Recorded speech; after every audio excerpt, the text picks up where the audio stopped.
नमस्कार, cloud web India news में आपका स्वागत है। मैं हूं आपके साथ प्रिया धीर। आइए जानते हैं इस स्पेशल रिपोर्ट के बारे में। लेकिन धन्यवाद देते हैं आदरणीय प्रधानमंत्री जी को कि झारखंड से चुनाव के नतीजों से उन्होंने कुछ सीख ली, उनकी पार्टी ने कुछ सीख ली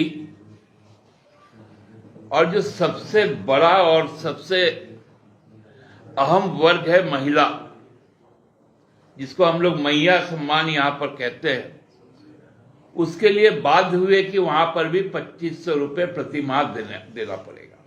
ये एक बड़ी उपलब्धि हेमंत जी की रही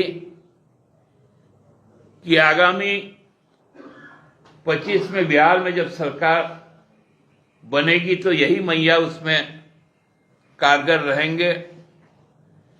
26 में जब गुजरात, बंगाल, आसाम, केरला में चुनाव होंगे तो यही मुद्दे रहेंगे। 27 में जब यूपी में होगा तो यही मुद्दा रहेगा। 28 में जब मध्य प्रदेश, राजस्थान वगैरह में चुनाव होंगे तो यही मुद्दे रहेंगे, तमिलनाडु में। यानी जो हेमंत बाबू ने कहा कि 2029 तक महिला सशक्तिकरण, आर्थिक सशक्तिकरण का जो रास्ता हेमंत बाबू ने दिखाया, उस पर मुहर लगा।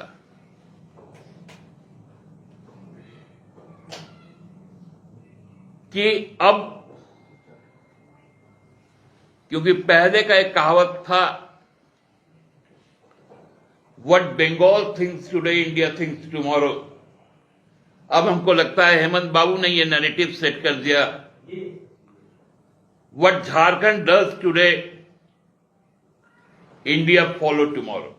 बहुत बहुत धन्यवाद। दादा, लेकिन एक सवाल है कि हरियाणा में जो है बीजेपी जीती, वहां भी ये था कि कांग्रेस सत्ता में आ सकती थी। आम आदमी पार्टी ने सभी सीटों पर अपने उम्मीदवार उतार दिए और दिल्ली का जो नतीजा आया उसमें से ज्यादातर सीटों पर आम आदमी की पार्टी की जो हार हुई है उसमें कांग्रेस को जो वोट मिला है और उसको एक तरह से वजह बताई जा रही है।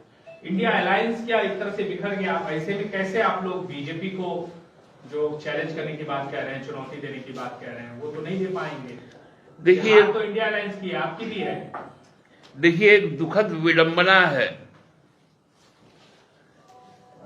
इसलिए आप लोगों ने जब जब पूछा कि आप लोगों का रुख क्या है कांग्रेस का और आपको लेकर, हमने इसलिए शांति बरती क्योंकि हमको लगा कि आम आदमी पार्टी में कुछ निर्णय उनके आंतरिक बहुत गलत हुए, चाहे वो हरियाणा हो या दिल्ली।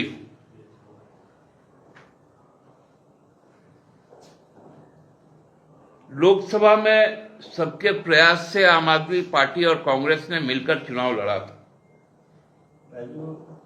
वो अलग चीज है कि परिणाम क्या हुआ था, लेकिन लड़ने का काम जरूर किया था। हमारी आशा थी कि इस बार भी उसी तरह का एक फॉर्मूला होगा, लेकिन आम आदमी पार्टी ने पहले ही आगे बढ़कर कह दिया कि मैं कांग्रेस के साथ चुनावी गठबंधन में नहीं जाऊंगा और स्वतंत्र लड़ूंगा। तो हमारे मित्र दल कांग्रेस के पास भी और कोई नतीजा नहीं था सिवाय कि उनको भी चुनाव लड़ना था, क्योंकि वो भी एक राजनीतिक दल है और राष्ट्रीय राजनीतिक दल है और राष्ट्रीय क्षेत्र दिल्ली में चुनाव हो रहा है। और जो नतीजे सामने आ रहे हैं कि एक भयंकर भूल आपसे हुई है, जिसका खामियाजा जो भाजपा के खिलाफ संघर्ष करते हैं उन दलों को लगा है। आगामी दिनों में जो भी चुनाव होंगे, हमने भी यहां पर बहुत बड़ा दिल खोलकर